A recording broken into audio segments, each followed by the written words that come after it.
તો હેલો વિદ્યાર્થી મિત્રો, કેમ છો? મજામાં? તો આજે આપણે લઈને ગયા છીએ લેક્ચર નંબર 10.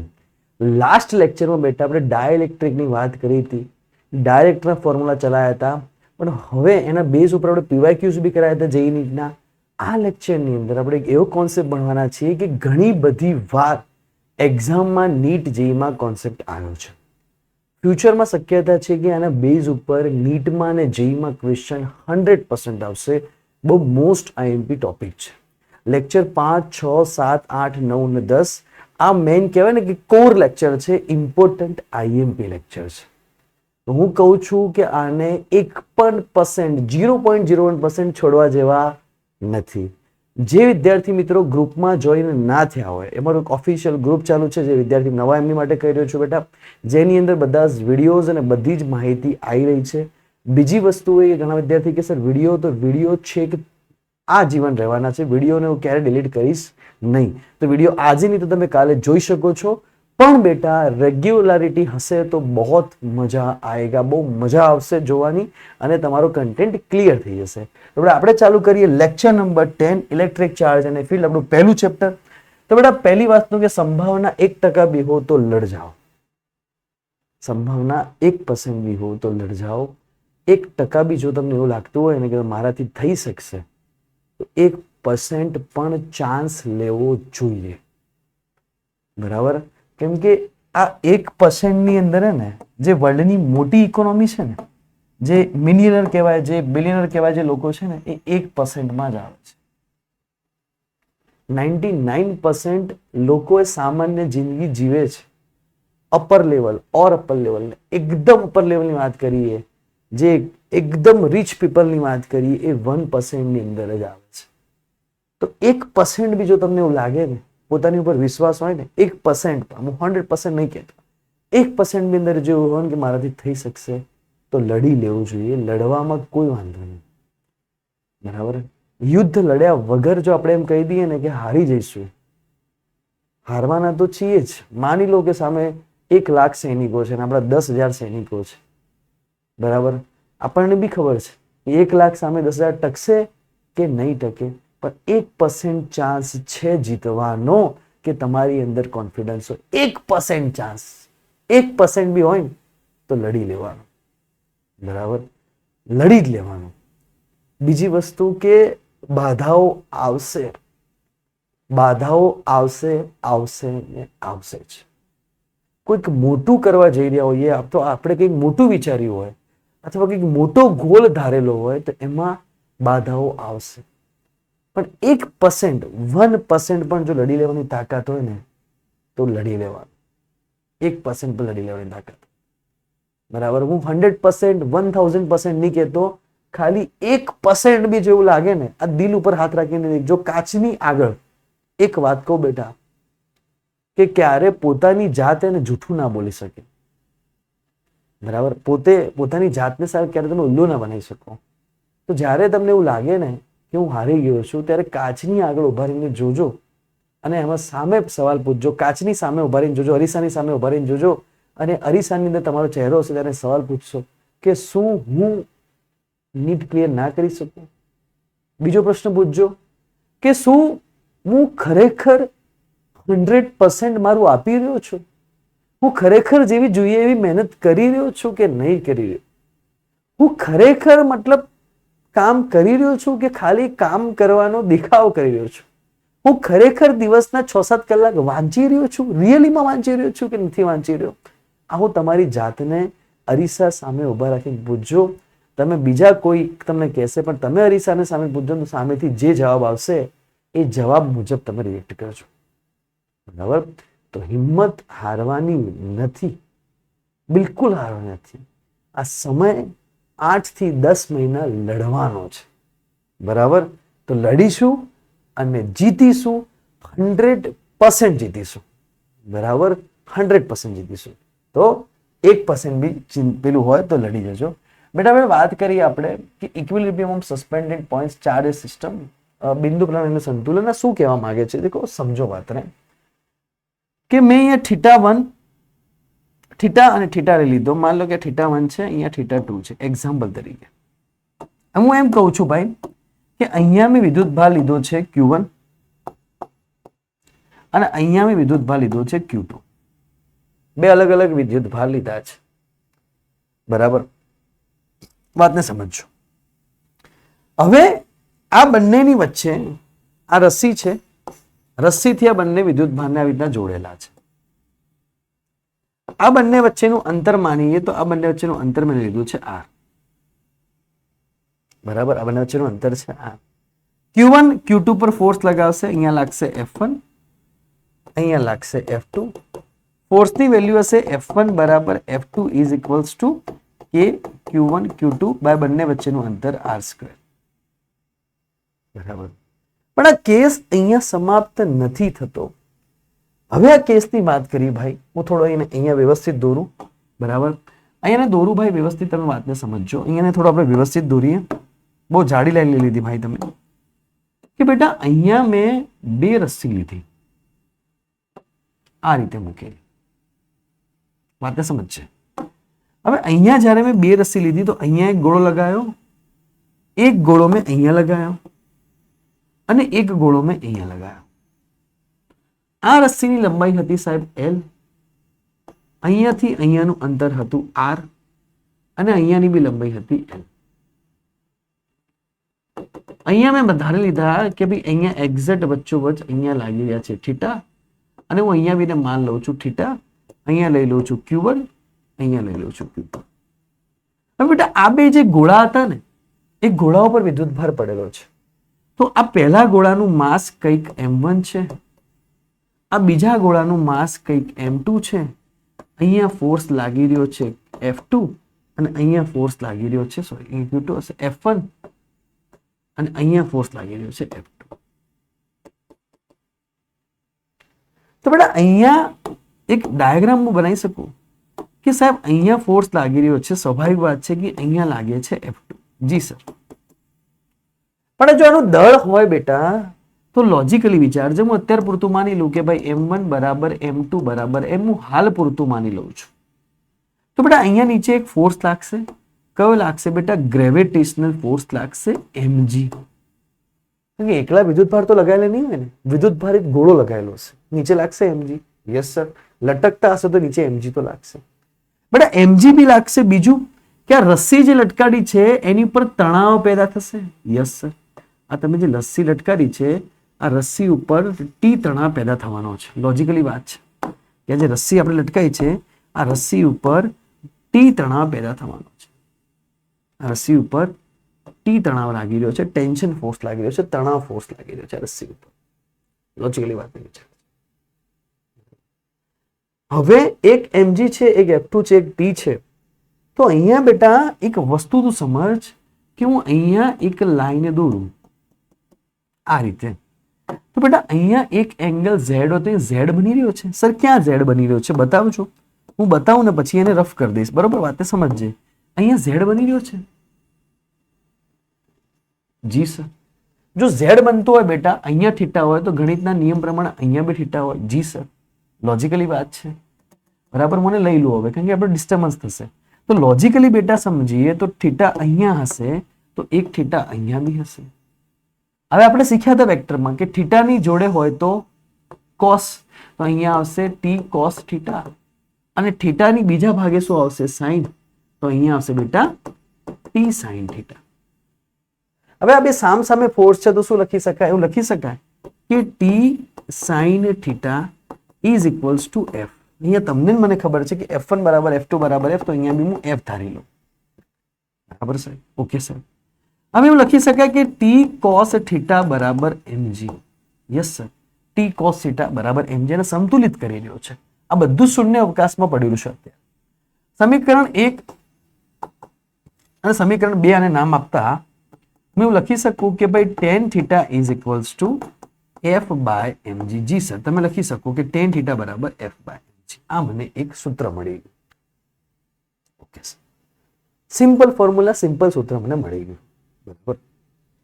હવે અહીંયાથી બેટા 3 કેસ બીજા બનશે. કયા 3 કેસ બનશે?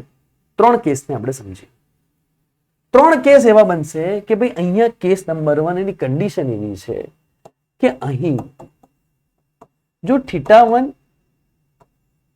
અહીં પહેલી કન્ડિશન આપણે લખીએ, θ1 બરાબર θ2 તો આવી ગયા.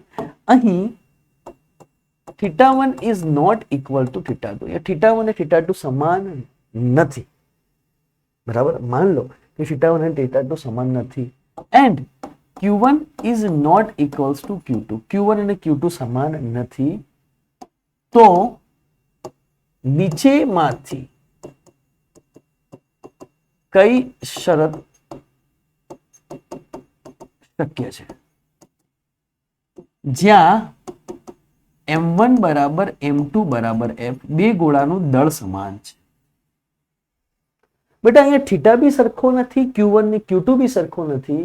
તો નીચેનામાંથી કઈ શરત શક્ય છે જ્યાં M1 બરાબર M2 બરાબર M દળ સરખા છે ગોળા? તો બેટા પહેલી કન્ડિશન આ જોઈએ કે અહીંયા અને અહીંયા इधर और इधर, इधर और इधर.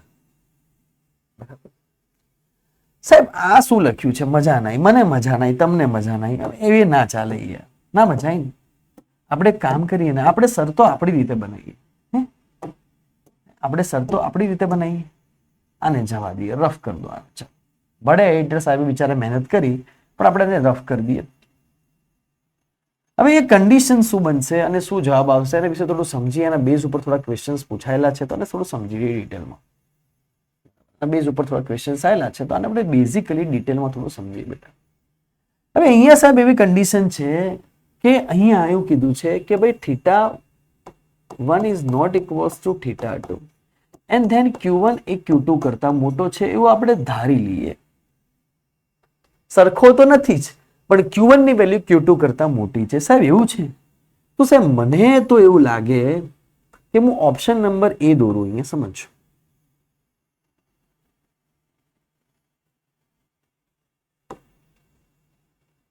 ભાઈ ઓપ્શન નંબર A ની અંદર એવી કન્ડિશન બની જાય છે કે અહીંયા છે Q1 અને અહીંયા છે Q2.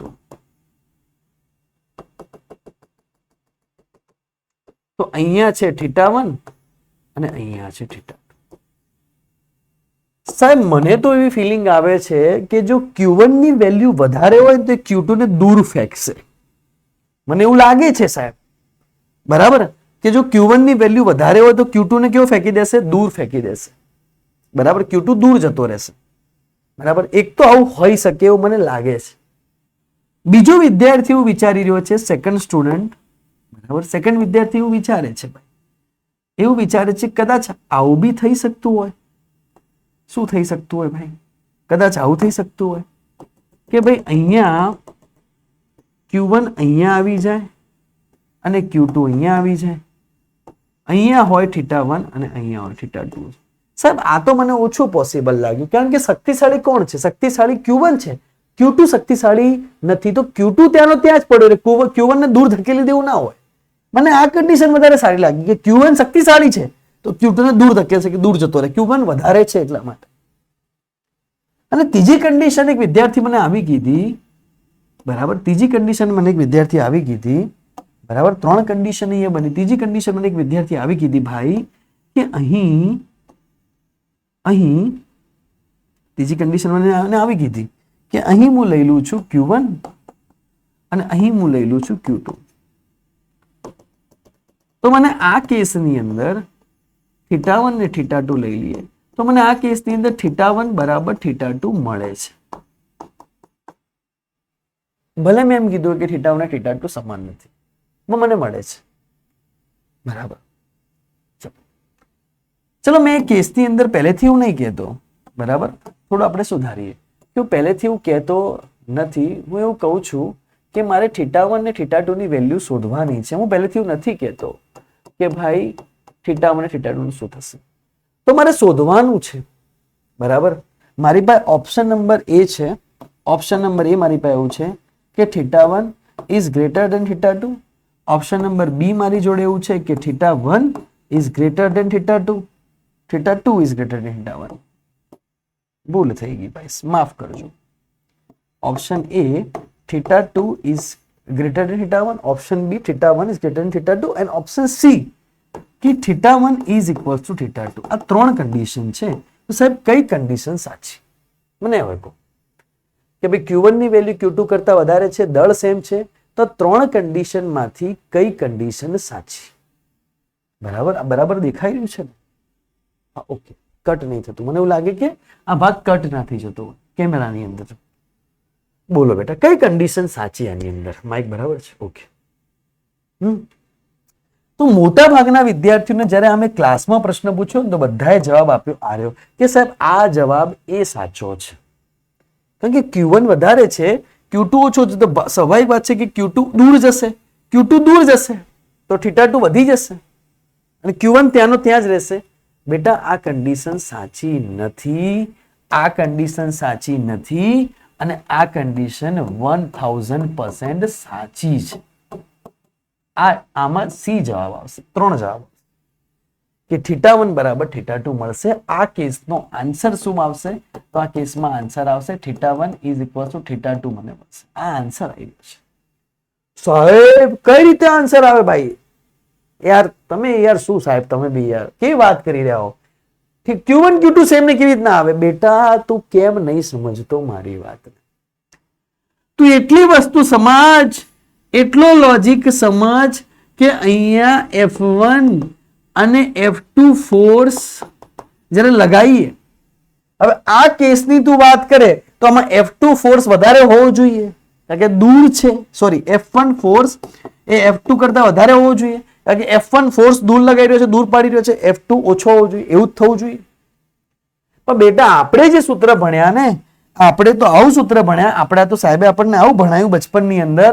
આપણા તો સાહેબે આપણને આવું કીધું હતું કે ભાઈ F1 બરાબર F2 is equals to K Q1 Q2 by R square. હવે હું માની લઉં કે Q1 ની વેલ્યુ 10 કુલમ્બ હોય ને Q2 ની વેલ્યુ 5 કુલમ્બ હોય તો પણ 5 ગુણ્યા 2 તો જવાબ તો 10 K બાય R સ્ક્વેર જ આવવાનો ને. માની લે કે Q1 10 કુલમ્બ હોય, ધારો કે એવું માની લઈએ અને આ 5 કુલમ્બ હોય કારણ કે Q1 વધારે છે, પણ બેટા ફોર્સ તો સેમ જ લાગવાનો ને કેમ કે F ઇઝ પ્રપોઝનલ ટુ. સમજજે વાતને. આ યાર આને જવા દો ને ભાઈ, આને નથી જરૂરત યાર, આને નથી જરૂરત નથી. બરાબર, તો સીધી વસ્તુ છે કે F is proportional two Q1 into Q2. 5 ગુણ્યા 10 કરશું. વાતને સમજજે. બરાબર, અહીંયા જવાબ લખી દઈએ. મેં આ ધારેલો ખાલી એમને એમ લખ્યો છે. અહીંયા જવાબ લખી લઈએ 10 અને 5 હોય તો જવાબ કેટલો આવશે? 50K બાય R સ્ક્વેર આવશે. તો બેટા 5 ગુણ્યા 10 કરું કે 10 ગુણ્યા 5 કરું, જવાબ કેટલો રહેવાનો? તો જવાબ સેમ જ રહેવાનો કે Q1 અને Q2 ગુણાકારમાં છે બેટા. તો F1 અને F2 ની વેલ્યુ કેવી આવવાની? સેમ આવવાની. બરાબર, ભલે Q1 Q2 અલગ હોય, F1 F2 બદલાશે નહીં. સીધી વાત છે ભાઈ. અહીંયા 10 કુલમ હોય અને અહીંયા 5 કુલમ હોય, આની વચ્ચે R હોય. હવે તને એમ કે ભાઈ F1 શોધો અને F2 શોધો, કેટલો આવશે બેટા? લોજિકલી વિચાર કે F1 is equals to K 10 into 5 by R square, F2 is equals to K 5 into 10 by R square. કોઈ ફરક નહીં પડવાનો, જવાબ સરખો જ આવવાનો. આની પર જેટલા ફોર્સ લગાવશે એટલો જ આની પર લગાવશે. જરૂરી મેટર નથી કરતું કે ભાઈ Q1 Q2 સરખું હોય કે ના હોય, ફોર્સ સરખો જ લાગવાનો. હવે MCQ તમારે ટેસ્ટમાં પૂછો, ખબર પડી? અહીંયા Q1 Q2 અલગ હોય તો મતલબ એવું નહીં કે ફોર્સ અલગ અલગ લાગશે. ફોર્સ કેવો લાગવાનો? સરખો જ લાગવાનો. તો ઓપ્શન નંબર શું આવી જશે? સી આવી જશે. Q1 Q2 અલગ હોય, Q1 is greater than Q2 હોય યા Q2 is greater than Q1 હોય, ગમે તે હોય, જવાબ સેમ આવવાનો હોય છે. કેમ? બીજી કન્ડિશન અહીંયા છે કે દળ સમાન છે. તો mg આપણને હેરાન કરતું નથી, દળ આપણને હજી સુધી હેરાન કરતું નથી. અહીંયા સુધી સાહેબ વાતને સમજમાં આવી ગઈ. વાત તમારી સમજમાં અહીંયા સુધી મને આવી, ખબર પડી. હવે શરત 2 આવી છે બેટા. બરાબર, હવે અહીંયા ખબર પડી ગઈ છે. મારે એને ચેન્જ કરવાની જરૂર. શરત 2 આવી છે કે અહીં સમજજે, અહીં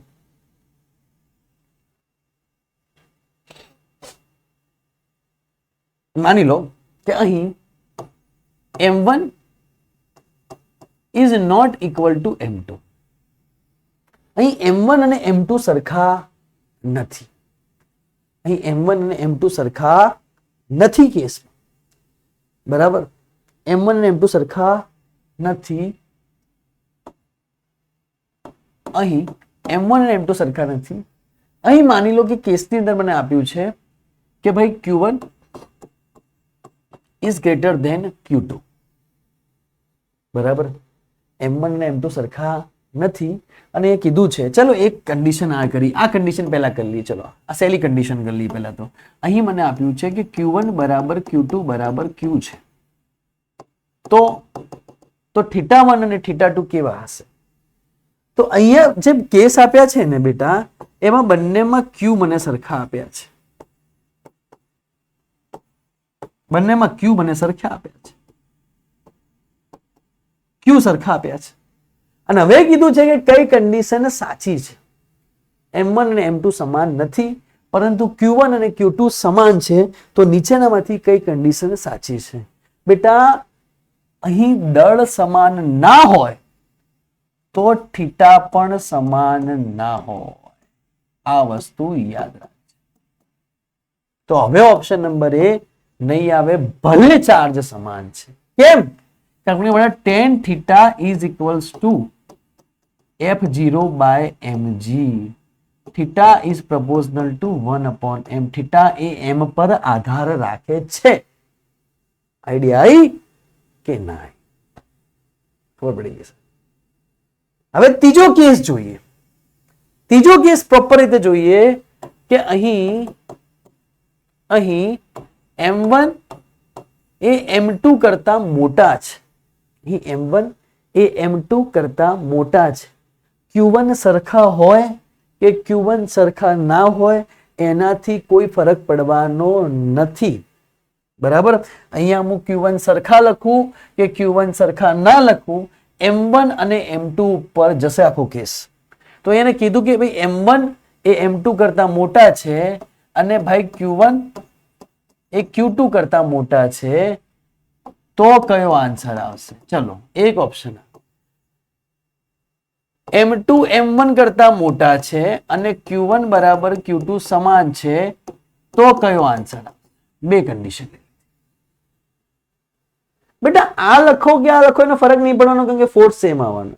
પણ આમાં ખબર પડશે જો સમજશે કે અહીંયા લખી દઈએ આપણે Q1, અહીંયા લખી દઈએ Q2, અહીંયા Q1, અહીંયા Q2, અહીંયા Q1, અહીંયા Q2. હવે લોજિકલી વિચારજે કે M1 વધારે છે તો theta is proportional two 1 upon m. જેનો દળ વધારે એનો થીટા ઓછો. બરાબર, આને કેસ 1 આપી દઉં અને કેસ નંબર 2 આપી દઉં. જેનું દળ વધારે એનો થીટા ઓછો. આની આકૃતિ દોરું. હવે આની આકૃતિ દોરું ભાઈ.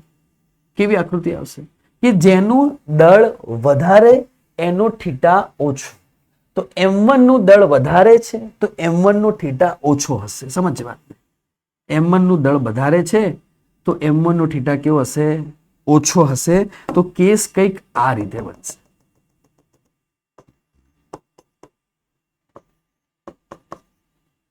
અહીંયા θ1 θ2, તો અહીંયા θ1 ની વેલ્યુ θ2 ની વેલ્યુ θ2 ની વેલ્યુ θ1 કરતા વધારે હશે. ક્યારે? કે જ્યારે M1 ની વેલ્યુ એ M2 કરતા વધારે હશે. અહીંયા M2 લખ્યા છે, ઊંધું થઈ જશે. બરાબર, તો ઓપ્શન નંબર કયો આવશે? તો ઓપ્શન નંબરથી કયો મેચ થઈ રહ્યો છે કે θ1 વધારે હોય? સી મેચ થઈ રહ્યો છે. તો આમાં ઓપ્શન નંબર સી આવશે. Q1 Q2 થી કોઈ ફરક નહીં. બીજો કેસ, M2 ની વેલ્યુ વધારે છે M1 કરતા, તો શું થઈ જશે? ઊંધું થઈ જશે. બરાબર, આ મેં કેસ નંબર 1 ની આકૃતિ દોરી. હવે હું કેસ નંબર 2 ની આકૃતિ દોરું. બેટા કેસ નંબર 2 માં કયો ઓપ્શન આવશે? ડાયરેક્ટ લખી દઉં છું. કયો ઓપ્શન આવશે? બી ઓપ્શન આવશે. કે બેટા અહીં એમ કીધું છે કે જ્યારે theta is proportional two 1 upon m. બરાબર, તો M2 ની વેલ્યુ વધારે હોય તો θ2 કેવો હોય? ઓછો. તો θ2 ઓછો, θ1 વધારે. આ દૂર છે. બરાબર, આકૃતિ ક્યાંક આ રીતે આવશે કે પેલો આમ આવશે અને પેલો આમ જ આવશે. તો આકૃતિ એવી આ રીતે આવશે કે ભાઈ θ1 કેવો હશે? વધારે. θ2 કેવો હશે? ઓછો હશે. બરાબર, અહીંયા લખી શકાય કે ભાઈ M2 ની વેલ્યુ જો M1 કરતા વધારે હોય તો θ1 ની વેલ્યુ θ2 કરતા વધારે આવશે. ઓપ્શન નંબર બી આવશે. આ કેસ તમારે યાદ રાખવાના છે. ઘણા વિદ્યાર્થીઓ કહેશે સાહેબ ખબર ના પડી, તો બેટા ખબર ના પડી હોય, નહીં જ પડે, એમ ભણતા ત્યારે અમને નથી પડતી, તો આને એકવાર ફરથી જોજો, ફરથી મૂકો. શું છે ફરથી કહીએ. પહેલા કેસની વાત કરી બેટા, ફરથી કહીએ શું થયું? કન્ફ્યુઝન થઈ ગયું, બરાબર? કન્ફ્યુઝન થઈ ગયું. ચલો ત્રણેય કેસને પાછળ લખીએ, અહીંયા લખી દઈએ ત્રણેય કેસ, બરાબર? અહીંયા ત્રણેય કેસ લખી દઈએ કે આપણે ત્રણેય કેસ કયા કયા ભણ્યા. જો અને લાઈન ટુ લાઈન લખી દઈએ.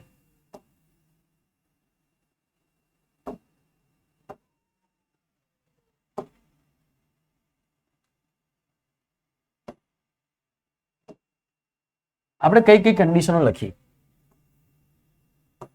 લાઈન ટુ લાઈન ભણી લઈએ.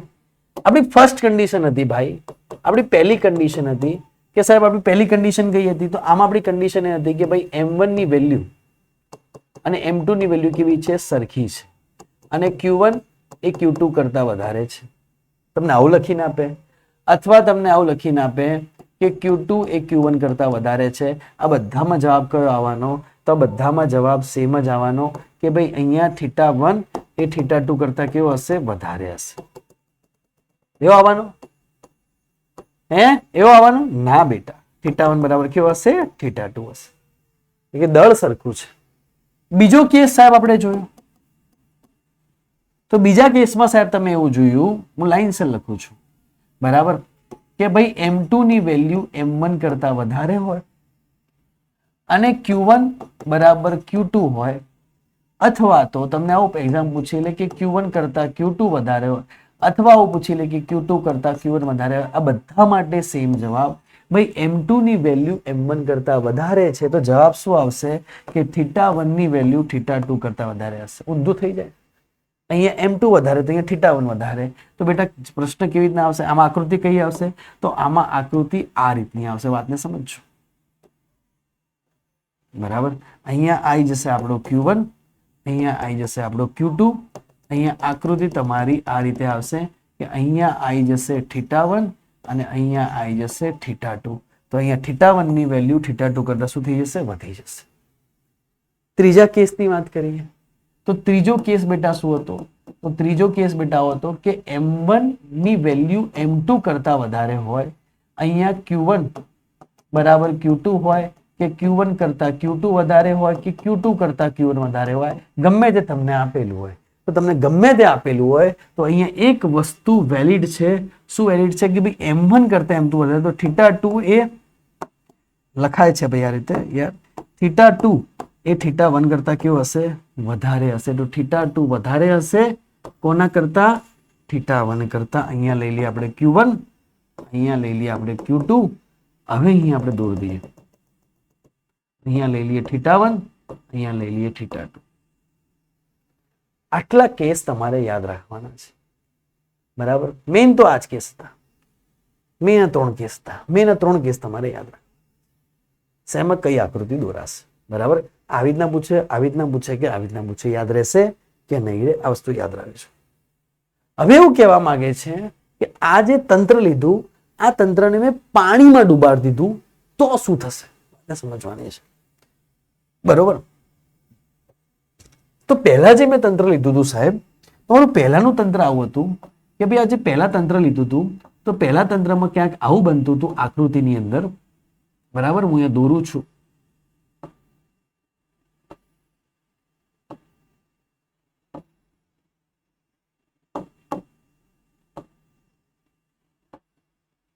તો સાહેબ પહેલા કેસમાં આવું બનતું હતું કે પહેલા કેસમાં માની લો કે અહીંયા હતો q1, અહીંયા હતો q2, અહીંયા હતું r, અહીંયા લંબાઈ હતી l અને લંબાઈ હતી l, બરાબર? તો પહેલા કેસમાં આવું હતું કે અહીંયા હતું આપણું mg, પહેલા કેસમાં આવું હતું કે અહીંયા હતો આપણો ફોર્સ f, અહીંયા લાગતું હતું થીટા, તો અહીંયા બી શું આવતું હતું? અહીંયા આપણે ધારતા થીટા, તો અહીંયા હતું t cos થીટા, કારણ કે અહીંયા આવતું હતું ટેન્શન. યાદ હે? અહીંયા લાગતું ટેન્શન, કારણ કે રસ્સી લીધી છે ને, તો રસ્સીમાં શું પેદા થશે? તણાવ. બચપનમાં આપણે ભણ્યા હતા, તો આપણે એવું લખતા હતા અહીંયા. અને અહીંયા હતું t sin થીટા. તો આપણે અહીંયા સૂત્ર મળ્યું હતું કે tan theta is equals to f by mg. એક સૂત્ર આપણને અહીંયા મળ્યું શૂન્યાવકાશથી. હવે શું થયું કે આ જ તંત્રને મેં પાણીમાં ડુબાડી દીધું તો શું થશે? ભાઈ માધ્યમની વાત આવી. તો બેટા જ્યારે આ તંત્રને પાણીમાં ડુબાડી દીધું, અહીંયા લોજિકલી વિચારજે Q1 અને Q2,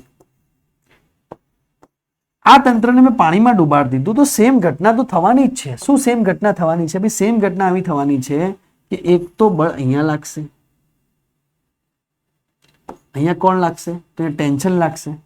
ટેન્શનના બે ઘટક આવશે, એક ઘટક ટેન્શનનો અહીંયા આવશે અને ટેન્શનનો એક ઘટક અહીંયા આવશે. બે ઘટક ટેન્શનના આવશે.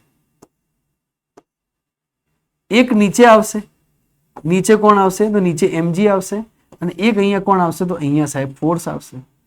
તો અહીંયા મને ખબર છે સાહેબ કે નીચે લખાશે mg, અહીંયા આવશે ફોર્સ fm, માધ્યમનો ફોર્સ, બરાબર. અહીંયા કોણ આવશે સાહેબ? તો અહીંયા આવશે t sin થીટા, અહીંયા આવશે થીટા, આ હતું ટેન્શન, તો અહીંયા આવશે t cos થીટા. આટલું તો આવશે જ સાહેબ. પણ જ્યારે કોઈ પણ દળ ધરાવતી વસ્તુને પાણીમાં ડુબાડવામાં આવે ત્યારે એના પર બાયોન્સી બળ લાગે, બરાબર. ગુજરાતીમાં કદાચ એને કહેવાય ઉપલાવક બળ, એવું કંઈક નામ હતું, મને બી ખબર નહીં, કદાચ ઉપલાવક બળ કે નામ હતું, એક્ઝેક્ટ યાદ નહીં મને, તમે કહેજો જે હોય. પણ એને પર બાયોન્સી ફોર્સ લાગે. બાયોન્સી ફોર્સ એટલે શું? તો આપણે ધોરણ 11 માં એવું ભણ્યા હતા બેટા. શું ભણ્યા હતા ધોરણ 11 ની અંદર? કે ભાઈ આ રીતે કોઈ વસ્તુ પાણીમાં પડેલી હોય, થોડું સમજાઈએ કે આ રીતે કોઈ વસ્તુ પાણીમાં પડેલી હોય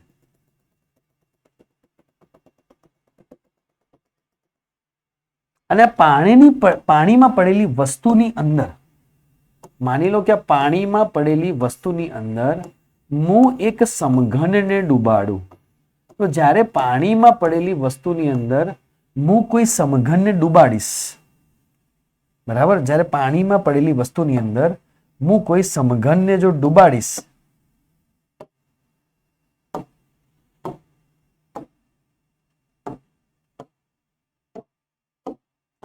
જ્યારે પાણીમાં પડેલી વસ્તુની અંદર હું કોઈ સમઘનને ડુબાડીશ તો શું થશે? સમજો કે આ પાણીની પડેલી વસ્તુની અંદર મેં કોઈ સમઘનને ડુબાડ્યો, તો જ્યારે પાણીમાં પડેલી વસ્તુની અંદર જ્યારે હું કોઈ સમઘનને ડુબાડીશ, સમજજે વાત, આ મેં કોઈ સમઘનને પાણીમાં પડેલી વસ્તુની અંદર ડુબાડ્યો, તો જ્યારે પાણીમાં પડેલી વસ્તુની અંદર હું કોઈ સમઘનને ડુબાડીશ બેટા, એ વખતે શું થશે? તો જ્યારે પાણીમાં પડેલી વસ્તુની અંદર હું કોઈ સમઘનને ડુબાડીશ તો એની એક તો નીચે લાગશે mg, તો નીચે ગ્રેવિટેશનલ ફોર્સ લાગશે બેટા, અને ઉપરના ભાગે લાગશે બાયોન્સી. પાણી આ સમઘન, પાણી સમઘનના કદ જેટલું, સમઘનના કદ જેટલું પાણી બહાર આવશે. પાણીની ઊંચાઈ વધી જશે. કેટલી વધશે? સમઘનના કદ જેટલી પાણીની ઊંચાઈ વધી જશે. સ્વાભાવિક છે, તમે કોઈ વસ્તુને પાણીમાં ડુબાડશો તો પાણીની ઊંચાઈ વધશે. પેલો ઉદાહરણ હતું ને બચપનમાં સ્ટોરી ભણતા, કાગડા અને કાંકરા વાળી, કે કાગડો મતલબ કાંકરો નાખે પાણી ઉપર આવે અને ભાઈ પીન જતો રહે, આ વાત, બરાબર. તો હું વસ્તુને ડુબાડીશ તો ઉપર એક ફોર્સ લાગશે, બરાબર. આ બાયોન્સી ફોર્સ કોણ લગાવતું હશે? પ્રવાહી પાણી પોતે લગાવતું હશે.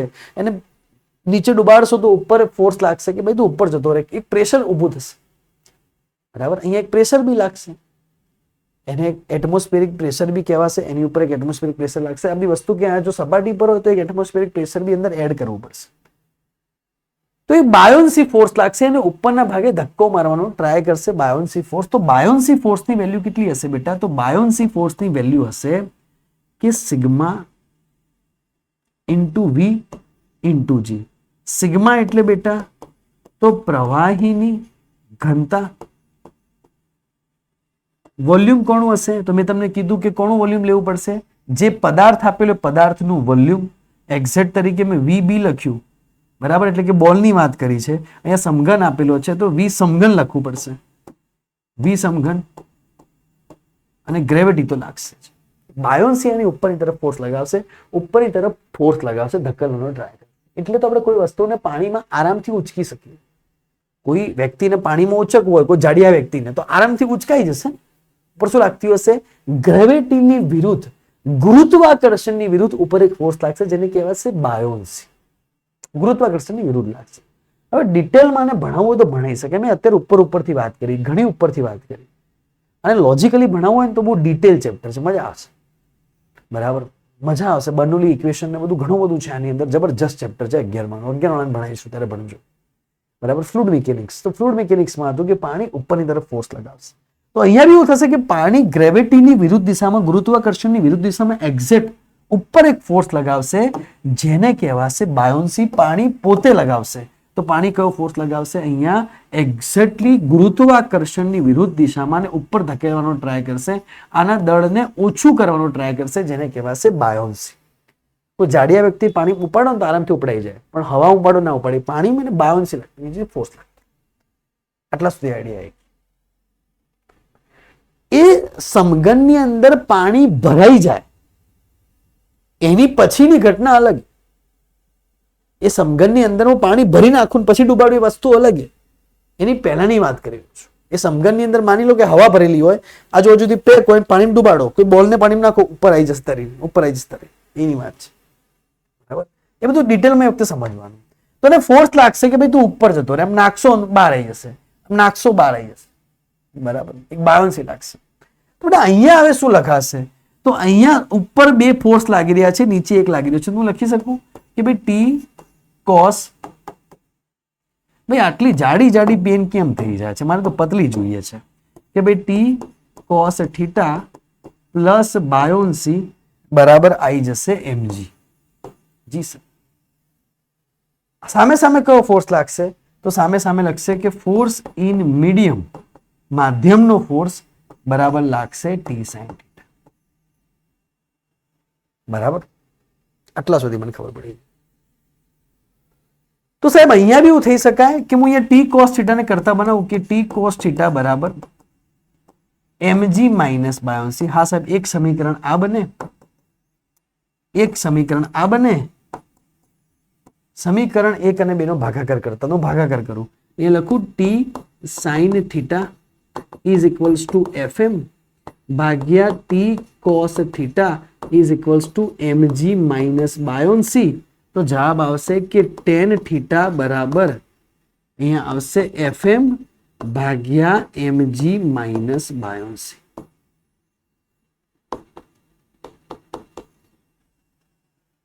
ટેન થીટા બરાબર fm mg માઇનસ બાયોન્સી. હવે તમને એમ કહેવામાં આવે પ્રશ્નની અંદર, શું કહેવામાં આવે પ્રશ્નની અંદર?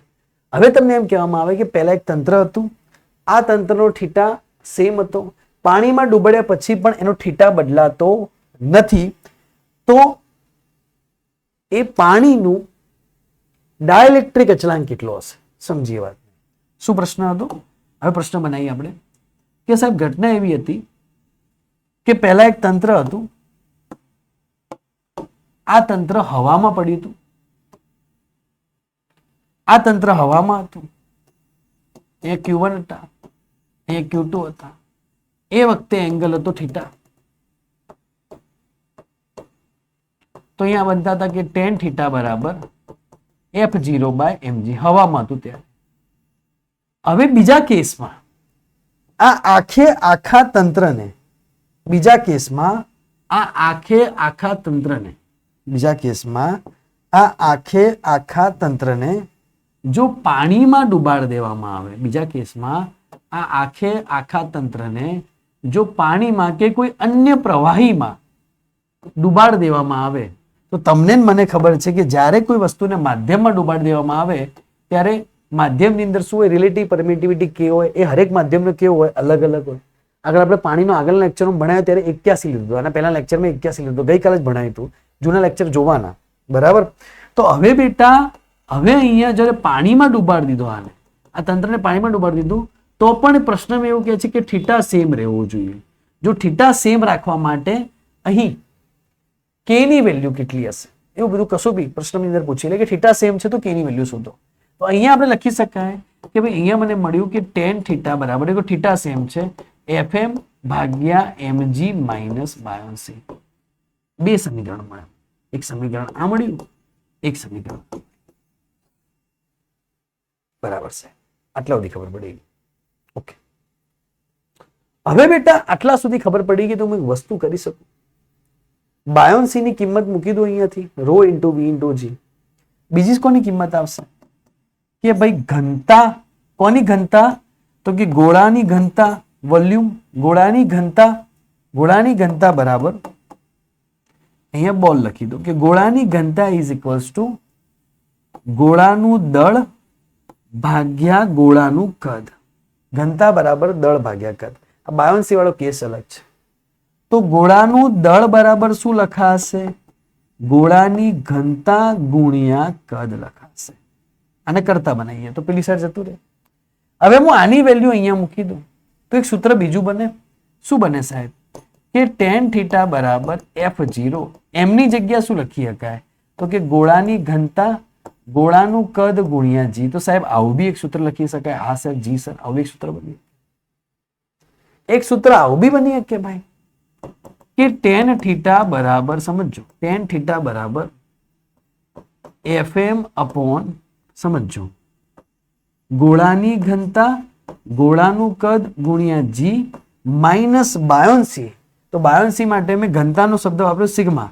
પાણીની ઘનતા, પ્રવાહીની ઘનતા, પ્રવાહી એટલે લિક્વિડ લખી દઉં, અહીંયા પાછી ગોળાની ઘનતા ઇન્ટુ જી. વી એટલે પદાર્થનું, વી એટલે અહીંયા બાયોન્સીમાં જે વોલ્યુમ આવશે કોનું આવશે, પદાર્થનું વોલ્યુમ આવશે. એ પદાર્થ તરીકે કોણ છે, ગોળો છે. તો બે સૂત્ર બની ગયા. હવે આ બે સૂત્રને કમ્પેર કરીએ ભાઈ તો લખાય કે થીટા સેમ હોવાથી f0 ઇઝ ઇક્વલ્સ ટુ ગોળાની ઘનતા ગોળાનું volume into G is equals to fm બરાબર ગોળાની ઘનતા ગોળાનું કદ ગુણ્યા જી માઇનસ પાણીની ઘનતા ગોળાનું કદ ગુણ્યા જી. ગોળાનું કદ ઘનતા ક્यों ઉડશે, એટલે તો કોણ કોણ ઉડશે, ઉડાડવાનું ઉડાડી દઈએ તો કે જી જી જી જતો રહેશે, વોલ્યુમ વોલ્યુમ વોલ્યુમ જતું રહેશે. તો એનો જવાબ શું આવશે, તો જવાબ આવશે f0 બાય ગોળાની ઘનતા is equals to fm by ગોળાની ઘનતા માઇનસ પ્રવાહીની ઘનતા. હવે આપણે શીખેલા છીએ કે fm is equals to f0 by k. તો k બરાબર f0 બાય f લખાય, fm is equals to f0 by k. તો k બરાબર f0 બાય fm. યસ, તો હું લખી શકું કે f0 by fm is equals to ગોળાની ઘનતા ભાગ્યા ગોળાની ઘનતા માઇનસ પ્રવાહીની ઘનતા. ચલો f0 બાય fm ને શું કહેવાશે, તો f0 બાય fm ને શું કહેવાશે, f0 બાય fm ને શું કહેવાશે, તો f0 બાય fm ને શું કહેવાશે, k કહેવાશે. તો k બરાબર ગોળાની ઘનતા માઇનસ પાણીની ઘનતા. k નું સૂત્ર બની ગયું k શોધવા માટે. તો તમને આ પ્રશ્નમાં k શોધવાનું પૂછે તો બેટા very very very very most IMP formula છે. Very very very very most IMP છે. આ ફોર્મ્યુલા બી બે મોસ્ટ આઈએમપી છે. પાણીની અંદર એટલે કે પ્રવાહીની અંદર શું થશે અને નોર્મલ શૂન્યાવકાશમાં શું થશે એના પરથી મેં એક ફોર્મ્યુલા બનાવ્યો. બરાબર, તો શું લખી શકાશે બેટા, તે લખી શકાશે કે k બરાબર ઘનતા, તો કોની ઘનતા, પદાર્થની ઘનતા. આવું લખાશે સૂત્ર ગુજરાતીમાં, k એટલે ડાયરેક્ટ અચળાંક, k અને એપ્સિલોન r બંને એક જ છે. અહીંયા લખાશે પદાર્થની ઘનતા માઇનસ અહીંયા લખાશે પ્રવાહીની ઘનતા. આ મને સૂત્ર મળી, આ સૂત્ર મને. બરાબર, આઈડિયા આવશે કે નહીં આવશે? આને એકવાર રિવાઇઝ કરવા માટે પાછળ જઈને એકવાર ફરીથી જોજો તો તમને મજા આવશે. હું ધીરે ધીરે સમજાયું છે. હવે બેટા દાખલાઓ છે જેઈ મેન 2024 નો દાખલો કે બે સમાન વિદ્યુત ભારિત ગોળાઓ સમાન લંબાઈની દોરીઓ વડે લટકાવેલા છે. દોરીઓ એકબીજા સાથે થીટા ખૂણો બનાવે છે. જ્યારે પાણીમાં લટકાવવામાં આવે ત્યારે ખૂણો સમાન રહે છે, જો ગોળાના દ્રવ્યની ઘનતા 1.5 ગ્રામ સેન્ટીમીટર ક્યુબ હોય તો પાણીનો ડાઇલેક્ટ્રિક અચળાંક કેટલો હશે? પાણીની ઘનતા તમને આપેલી છે. તો આ દાખલો એને બેટા 1 સેકન્ડમાં થઈ જાય. શું લખવાનું? k બરાબર, આ કેસ આવી ગયો કે બે સમાન વિદ્યુત ભારિત ગોળાઓ સમાન લંબાઈની દોરી વડે લટકાવેલ છે. દોરીઓ એકબીજાથી થીટા ખૂણો બનાવે છે, જ્યારે પાણીમાં લટકાવવામાં આવે ત્યારે ખૂણો સમાન રહે છે. પેલો કેસ, તો કે શોધો એને કીધું. આપણે હમણાં શીખ્યા કે કે બરાબર પદાર્થની ઘનતા અપોન પદાર્થની ઘનતા માઇનસ પાણીની ઘનતા થવાય. શીખ્યા કે ના શીખ્યા? પદાર્થની ઘનતા કેવી? ઢૂપાક ઢૂપ 1.5, 1.5. પાણીની ઘનતા કેટલી? 1. તો 1.5 ભાગ્યા કેટલું થઈ જશે? 0.5. તો 5 તરી 15 જવાબ આવી ગયો. 3 ઓપ્શન નંબર ડી વાત પતી. અરે સાહેબ 1 સેકન્ડમાં દાખલો થશે. આવડશે બેટા? JEE main 2024. ફરી આ દાખલો તો જેઈ મેન 2024 કે બે સમાન વિદ્યુત ભારિત ગોળાઓને સમાન લંબાઈની દોરીઓ લટકાવવામાં આવે છે. દોરીઓ એકબીજા સાથે 37 ખૂણો બનાવે છે. જ્યારે તેમને 0.7 ગ્રામ પર સેન્ટીમીટર ઘનતા ધરાવતા પ્રવાહીમાં લટકાવવામાં આવે ત્યારે ખૂણો સમાન રહે છે. તો ગોળાના દ્રવ્યની ઘનતા આટલી હોય તો પ્રવાહીનું ડાયલેક્ટ્રિક થશે. તો સેમ દાખલો કે કે બરાબર શું થશે ભાઈ? કે પદાર્થની ઘનતા અહીંયા આવશે, પદાર્થની ઘનતા અહીંયા આવશે, પાણીની ઘનતા. ખબર છે તમને પદાર્થની ઘનતા કેટલી છે? બરાબર. તો દ્રવ્યની ઘનતા, જો ગોળાના દ્રવ્યની ઘનતા, પદાર્થની ઘનતા કેટલી છે? 1.4 માઇનસ 1.4 માઇનસ 0.7. તો 1.4 ભાગ્યા 0.7, 7 દુ 14, 2 આવશે જવાબ. ઓપ્શન નંબર સી વાત પતી ગયેલા. આવો કોઈ દાખલો પૂછાય? આવા દાખલા સિમ્પલ જેઈ ની અંદર. અને પછી આપણા છોકરાઓ શરૂઆતમાં સાહેબ જેઈ થી ટેન્શન, શું ટેન્શન લેવાનું ભાઈ? કોન્સેપ્ટ સમજો, જેઈ આરામથી થઈ જશે. એમ દળ અને ક્યુ વિદ્યુતભાર ધરાવતા બે સમાન ટેનિસ બોલને એલ લંબાઈના દોરા વડે એક નિશ્ચિત બિંદુથી લટકાવવામાં આવ્યા છે. જ્યારે દરેક દોરો સિલોન સાથે થીટા ખૂણો બનાવે ત્યારે તેમની વચ્ચેનું સંતુલન કેટલું હશે? JE main 2021. ઓકે, આ એવું કહેવા માંગે છે બેટા, સમજ વાતને, કે તને આ રીતનો કેસ આપેલો છે. હવે આ કેસમાં અહીંયા લખેલું છે બેટા Q1 અને અહીંયા લીધેલું છે Q2. બંને વચ્ચેનું અંતર R છે માની લે. એમ દળ અને ક્યુ વિદ્યુતભાર કરતા બે સમાન, બંનેના મતલબ બંનેના દળ સમાન છે તો બંનેનો થીટા કેવો હશે? સમાન હશે. બરાબર. તો અહીંયા હું ધારેલું છું કે અહીંયા કેટલો હશે? તો અહીંયા થીટા અને અહીંયા થીટા કેવો હશે? સમાન હશે. બંને દળ સમાન છે એટલે વાત પતી ગઈ. એલ લંબાઈની દોરીઓ છે. બરાબર. નિશ્ચિત બિંદુ લટકાવવામાં આવે. જ્યારે દોરો સિલોન સાથે નાનો ખૂણો બનાવે, બેટા ખૂબ નાનો ખૂણો હોય ને, ખૂબ નાનો ખૂણો હોય, તમે લોજિકલી સમજો. આ તો મેં દોરવા માટે દોર્યો, બાકી ખૂબ નાનો ખૂણો હોય તો શું થાય? જો ખૂબ નાનો ખૂણો હોય, એકદમ નાનો ખૂણો હોય, ખૂબ નાનો ખૂણો હોય, જો ખૂબ નાનો ખૂણો હોય ને બેટા, જ્યારે સમજો વાતને, જો ખૂબ નાનો ખૂણો હોય તો આ વચ્ચેની આપણે જે લાઈન દોરીએ છીએ એ લાઈન આપણે દોરીની લંબાઈ જેટલી એલ છે, તો ખૂબ નાનો ખૂણો હોય તો જેટલી દોરીની લંબાઈ હોય ને એટલી જ આ વચ્ચેની લાઈનની લંબાઈ. એટલે હું એમ કહું કે એલ એલ લખે ને બેટા તો આની લંબાઈ બી કેટલી હશે? એલ જ હશે, વચ્ચેના ભાગની લંબાઈ. કેમ? ખૂબ નાનો ખૂણો છે તો આ આમ લાઈનો એટલી નજીક થઈ જશે કે વચ્ચેની લાઈન બી સેમ રહેશે. ખબર પડી? ખૂબ નાના ખૂણા માટે. ખૂબ નાના ખૂણાની જો વાત કરી હોય તો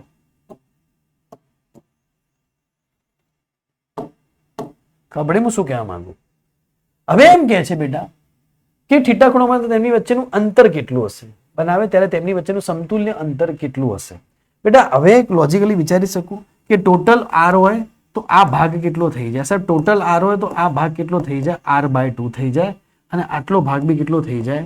તો આટલો ભાગ બી સાહેબ R/2 થઈ જાય. હવે અહીંયાથી શું લખી શકું? તો મારા પાસે સાહેબ સૂત્ર હતું, તમે મને શીખવાડ્યું હતું કે tan θ = F0/mg, શૂન્ય અવકાશ માટે. તો tan θ ની વેલ્યુ કઈ થઈ ગઈ? tan θ ની વેલ્યુ થઈ ગઈ સામેની બાજુ ભાગ્યા પાસેની બાજુ. પાસેની બાજુ, સામેની બાજુ કેટલી છે? તો કે R/2. પાસેની બાજુ કેટલી છે? તો L. પાછા સવાલ ઉભો થાય કે સાહેબ અહીંયા L આમ હતું ને અહીંયા L આમ કેમ લીધું? તો મેં કીધું બેટા કે એકદમ નાના ઝુમ ઝુપાક એકદમ નજીક દોરી આવી જાય તો વચ્ચેનો ભાગ બી L, આ સાઈડનો ભાગ બી L. બરાબર. તો F0 બેટા કેટલા થશે? તો કે KQ² બાય R² થશે. હા સાહેબ R² થવાના છે 100%, કારણ કે બંને વચ્ચેનું અંતર કેટલું છે? R ભાગ્યા અહીંયા આવી જશે mg. સાહેબ આવો દાખલો તો કે R/12 બરાબર KQ², અહીંયા થશે R² ઇન્ટુ mg. તો અહીંયા આવી જશે R³ બરાબર KQ² 12 બાય શું આવી જશે? mg.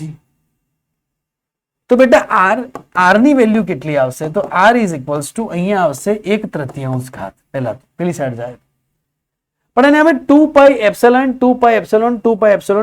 ની વાત કરી છે. તો હું k ની જગ્યાએ મૂકી દઉં 1/4 પાઈ એપ્સિલોન k ની જગ્યાએ મૂકી શકાય q square 2l by mg 2 થી એક 2 જતા રહે તો નીચે બચે 2 પાઈ એપ્સિલોન તો q square into l 2 pi epsilon mg q square into l 2 pi epsilon mg raise to 1/3 q square by l 2 pi epsilon naught mg raise to 1/3 option number C right જવાબ છે. એને x લીધો છે, આપણે આ લીધો છે. ખબર પડી ભાઈ દાખલામાં આઈડિયા આવી કે નહીં? સારો દાખલો હતો. એના પછી આપણે જઈએ આગળ બેટા. જેઈ મેન 2013 સમાન દળ અને સમાન વિદ્યુતભાર ધરાવતા બે ગોળાઓને L લંબાઈના દોરા વડે એક નિશ્ચિત આધાર પરથી લટકાવવામાં આવ્યા છે. સ્થિત વિદ્યુત સંતુલન સ્થિતિમાં જો દરેક દોરા દ્વારા બળતો ખૂણો નાનો હોય તો ગોળા વચ્ચેનું અંતર x એ કોના સમપ્રમાણમાં હશે? આ જે દાખલો ગણાયોનો સેમ, આ દાખલો સેમ, બરાબર. એને કીધું કે ગોળા વચ્ચેનું અંતર કોના સમપ્રમાણમાં હશે? બે ગોળા વચ્ચેનું અંતર. તો હું અહીંયાથી આ લખું છું, એ દાખલાને અહીંયા સોલ્વ કરું છું કે ભાઈ અહીંયા r cube is proportional to l લખાય, બરાબર. એને જ કીધું છે કે ગોળા વચ્ચેનું અંતર કોના સમપ્રમાણમાં હશે, બરાબર. સેમ દાખલો. ચલો ફરથી ગણી લઈએ ફરથી લે ભાઈ, તારા માટે ફરથી ગણી લઈએ કે સાહેબ આ મજા ના લે. અહીંયા q1 લીધા, અહીંયા q2 લીધા, અહીંયા q1 બરાબર q2 બરાબર q આપેલા છે, અહીંયા લંબાઈ l લીધી, અહીંયા લંબાઈ l લીધી, અહીંયા બંને વચ્ચેનું અંતર કેટલું લીધું? તો બંને વચ્ચેનું અંતર મેં x ધાર લીધું. લોજિકલ વાત છે, બરાબર. બંને વચ્ચેનું અંતર x છે, અહીંયાથી એક લાઈન દોર દીધી, અહીંયા લીધો થીટા, અહીંયા બી હશે l, બંને વચ્ચે x હતું તો આની x/2, આટલો ભાગ x/2. તો શું લખાશે? ફરથી લખી ચલ કે tan θ બરાબર f0/mg લખાય બેટા? લખાય સાહેબ. tan θ બરાબર શું લખાય? સામેની બાજુ એટલે કે x/2 બાય કેટલા લખાય? l લખાય ઇઝ ઇક્વલ્સ ટુ f0/mg. સામેની બાજુ ભાગ્યા પાસેની બાજુ તો કે x/2l is equals to kq square by x square into mg. બંને વચ્ચેનું અંતર x થઈ ગયું એટલા માટે ત્યાં આપણે આ લેતા હતા. x અહીંયા જાય તો x સ્ક્વેર બરાબર x નો ઘન બરાબર kq સ્ક્વેર, x નો ઘન બરાબર kq square 2l by mg. હવે એને l સાથે સરખાવવાના છે તો બીજી બધી વસ્તુને નીકાળી દઈએ તો x cube is proportional to l, તો x is proportional to l raise to 1/3. બરાબર. ઓપ્શન નંબર ડી આવી જશે જવાબ. સારો દાખલો હતો, સારો એક્ઝામ્પલ હતો. એની એક્ઝામ્પલ એકને એક વસ્તુ 4 વાર પૂછાય. AIPMT 2013 એક્ઝામ્પલની વાત સમજી. સેમ ટાઈપનો એક્ઝામ્પલ કે સમાન વિદ્યુતભાર ધરાવતા બે પીચ બોલને સમાન લંબાઈની દોરી વડે એક સામાન્ય બિંદુથી લટકાવવામાં આવે છે. તેમની વચ્ચેનું અંતર r છે. હવે દોરીઓને અડધી ઊંચાઈથી મજબૂત રીતે બાંધવામાં આવે તો બોલ વચ્ચેનું અંતર કેટલું? બેટા એવું હતું કે પહેલાનો કેસ એવો હતો કે ભાઈ પહેલાના કેસમાં એવું હતું કે અહીંયા બે ગોળા અટકાવવામાં આવ્યા હતા પહેલાના કેસમાં, બરાબર. સમજો વાતને. તો આ બે જે ગોળા અટકાવવામાં આવ્યા હતા બેટા, સમજજે વાતને. એક ગોળો અહીંયા હતો, એક ગોળો અહીંયા હતો, એક ગોળો અહીંયા હતો, એક ગોળો અહીંયા હતો, બરાબર. અહીંયા બંને વચ્ચેનું અંતર કેટલું હતું? અહીંયા બંને વચ્ચેનું અંતર r હતું. સમજજે વાતને.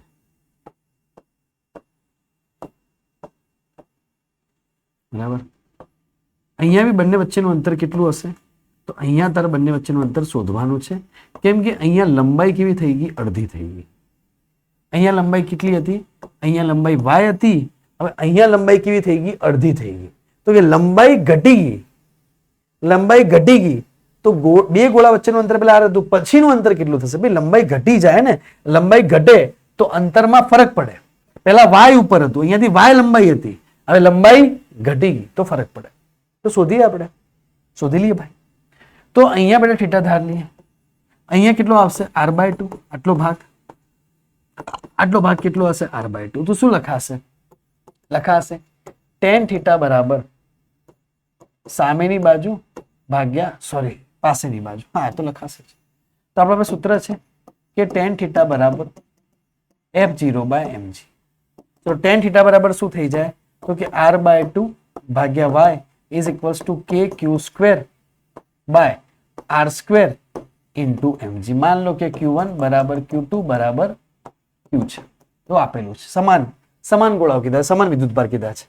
તો r બાય 2y પેલા જેવું સેમ, કે q square by r square into mg. r અહીંયા જતો રહે તો શું થાય? r ક્યુબ બરાબર કે q square 2y by mg. બરાબર, સમજીએ વાતને. હવે r cube is proportional to y. શું લખાશે? r cube is proportional to y લખાય. આવું મને મળે પેલાના જેવું જ. હમણાં જે દાખલો હમણાં પહેલા ગણાયો ને બેટા, એના જેવો સેમ દાખલો બની રહ્યો છે. ગણવાનો નતો પણ તો ચાલો તમે કીધું તો ગણી લીધો. તો બેટા હું આવું લખી શકું કે r is proportional to y raise to 1/3 સાથે તમે લખી શકો. તો આના પરથી હું લખાઈ શકું કે ભાઈ r1 by r2 is equals to y1 by y2 ની 1/3. આવું સરખાઈ શકાય. r1 કેટલા હતા? પહેલા r હતા. r2 કેટલા છે? r ડેશ, જે આપણે શોધવાના છે. y1 પહેલા કેટલા હતા? y હતા. y2 પછી કેટલા થઈ ગયા? y બાય 2 બરાબર, અડધા થઈ ગયા. y જતા રહે, ઉપર આવી જશે 2. તો r by r dash is equals to 2 raise to 1/3. તો r dash is equals to r upon 2 raise to 1/3. r dash is equals to r upon 2 નો r dash is equals to r upon 2 raise to 1/3. Option number A આવી જશે. જે NEET 2013. તો બેટા આ ટાઈપના દાખલાઓ અહીંયાથી પૂછાય છે. કોન્સેપ્ટ આપણે કરાવી દીધો છે. આ ટાઈપના વધારા દાખલાઓ ડીપીપી નંબર 2 ની અંદર આપેલા છે. તો હવે તમારી ડીપીપી નંબર 2 એ મોટા ભાગની ડીપીપી આખી ડીપીપી સોલ્વ થઈ જશે. હવે ડીપીપી નંબર 2 સોલ્વ કરજો. સન્ડે તમારો ટેસ્ટ છે. ટેસ્ટ કેવી રીતના રહેશે, શું રહેશે, ઇન્સ્ટ્રક્શન તમને ગ્રુપમાં આપવામાં આવશે. બીજી વસ્તુ એ કે જે વિદ્યાર્થી જોડાયા ના હોય એ આપણા ઓફિશિયલ નંબર પર જઈ અને જોડાઈ જાય છે. હું એમને ધ મૂન ફિઝિક્સનો ઓફિશિયલ નંબર આપી દઉં તો બેટા ગ્રુપની અંદર જોડાઈ જજો. તમને ઓફિશિયલ નંબર આપી દઈએ છીએ 94294. ઓકે, તમને મેડમનો નંબર આપી દઈએ 94294 67546. જોડાઈ જાય 94294 67546. આની અંદર જોડાઈ જાય. અને બીજો નંબર છે આવી મેમનો જ છે. બે મેમ છે બેટા, અલગ અલગ મેમ છે. તો મેમને આમ કહેવાય ને કે ઘણી વખત 1 વાગે તમે લોકો મેસેજ કરો છો. હા, તો એવું નહીં કરવાનું. ફોન કરો છો, મેસેજ છોડો, તો એવું નહીં કરવાનું. 94276 75546 75546 94294 67546 અને 94276. જોઈ લઈએ બે નંબર પહેલા. ઉભારો 94294 67546 અને 94276 75546. ઓકે, તો બેટા અહીંયા તમે મેસેજ કરી શકો છો. ગ્રુપમાં જોઈન થવા માટે, ડાઉટ પૂછવા માટે, બધા માટે તમે અહીંયા મેસેજ કરી શકો છો. ઠીક છે? ઓકે, તો મળીએ નેક્સ્ટ વિડીયોમાં. કન્ટેન્ટ જબરજસ્ત છે, મજા આવશે. તો મને થોડું મોટિવેશન મળે. એક જ કામ કરવાનું છે અને જબરજસ્ત શેર કરવાનું છે બધા ગુજરાતના વિદ્યાર્થી જોડે, બધા તમારા ફ્રેન્ડ સર્કલ જોડે જવું જોઈએ. આવજો, ટાટા, બાય બાય. મળીએ નેક્સ્ટ વિડીયોની અંદર.